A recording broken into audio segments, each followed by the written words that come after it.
Hey guys, welcome back to Figure Unboxing. If you're brand new to the channel, don't forget to subscribe and like the video. And today we're going to take a look at S.H.Figuarts Wonder Woman from Wonder Woman 84. And unfortunately, the movie got delayed again, but from the trailer, it seems really cool, and the gold armor looks really fantastic. I might have to pull the trigger on that one. And yeah, from what I've seen, this is probably the best Wonder Woman in the market right now, at least for S.H.Figuarts, but do let me know in the comments on what you think. Anyways, here's the left of the box, here's the right of the box, and here's the back of the box. And that's not wasting your time, and bust this thing open and see what we got. And here's the figure still in the inner packaging, looking really good.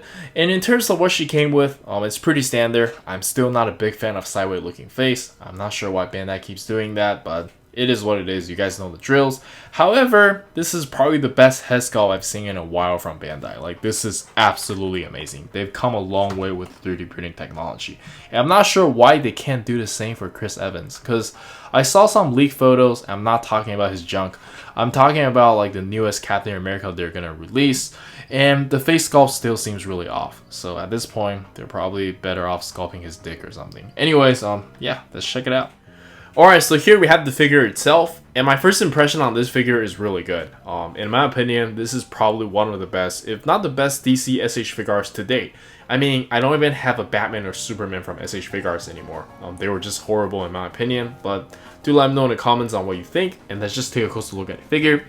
In terms of head sculpt, S.H.Figuarts definitely knock it out of the park this time around, and it looks like she walked out straight from the movie. And I'm really impressed with the hair over here. It doesn't hinder the articulation at all. I kind of wish they'd done it this way for the previous versions, but it is what it is. Just keeps on getting better and better. And yeah, I love all the attention to detail. The paint job is really clean. The figure is really durable. All that good jazz. And yeah, I think we can jump straight into the articulation. And for the articulation, let's quickly go over it from the neck down. She can look up about this much. Look down about this much. You can tilt her head side to side, no problem. You can turn her head as well. As mentioned earlier, the hair articulation over here is really nice. You can actually see there's a hinge here, and the whole back piece is like movable. Very nice. And for the shoulder, we have a butterfly joint, which is really nice. And my joint here is really stiff, but this is just a ball joint. You can raise the arm up about this much. And you do have shoulder swivel and some bicep swivel with this new joint here. You can curl only about this much, but I think it's enough. And you do get the ball wrist.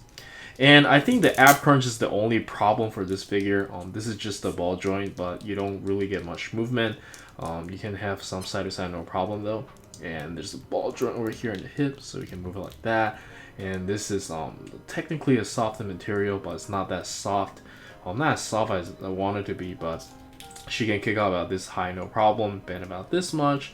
Thigh swivel, side to side pivot, and toe hinge. And I believe that's it for the articulation. And as you guys can see, there's some meat over here, which is really nice. And yeah, very impressive. Even though the articulation still could be a little bit better, but it should be good enough. Let's check out during the articulation, and let's check out the accessories first. And for the accessories, we can start with the default face. And again, I think Bandai did a really good job here. Probably the best head sculpt we've seen in a while. And then we have the sideways looking face, which looks really good as well. But personally, I'm never a big fan of these sideways looking faces, but it could be useful for some people. And for the interchangeable hands, it's fairly straightforward as well. This is just a pair of relaxed open hands. It looks pretty good. And next up, we get a pair of open palms, and these are pretty standard as well for S.H.Figuarts. And lastly, of course, we get a pair of hands to hold the lasso of truth, which is pretty well made. But as you guys can see, it is made in a certain shape, so there's gonna be a little bit of limitations when you're posing it, but for the most part, it looks pretty good. And yeah, let's check out some action poses.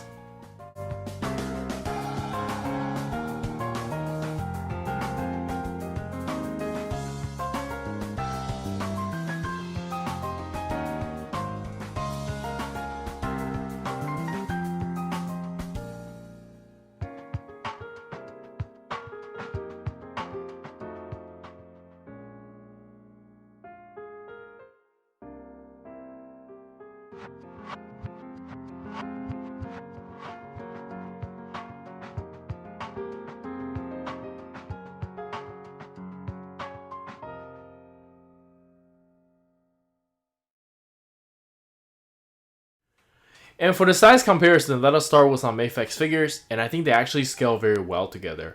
Currently, I don't have that many S.H.Figuarts DC Marvel figures around, but I think I should be getting some soon. I think I got Captain America and Loki, and we're gonna find out if those are any good. Hopefully they are, though. And next up, we have some good old Dragon Ball S.H.Figuarts, and I think they look very good together as well. And then we have some random figures I have around. And lastly, we have some Figma figures, and let's jump straight into the final thoughts. Alright, so for the final thoughts, I think the figure is pretty good, and I do highly recommend it. Beautiful paintwork, amazing skull. She doesn't come with a whole lot, but they did a really good job on the head sculpt. And I think this is arguably the best looking Wonder Woman in the market right now. But do let me know in the comments on what you think, because that's just my opinion. And yeah, I think that's it from me. Hopefully the movie comes out soon, and I'll see you guys next time. Oh yeah, don't forget to like and subscribe. Peace.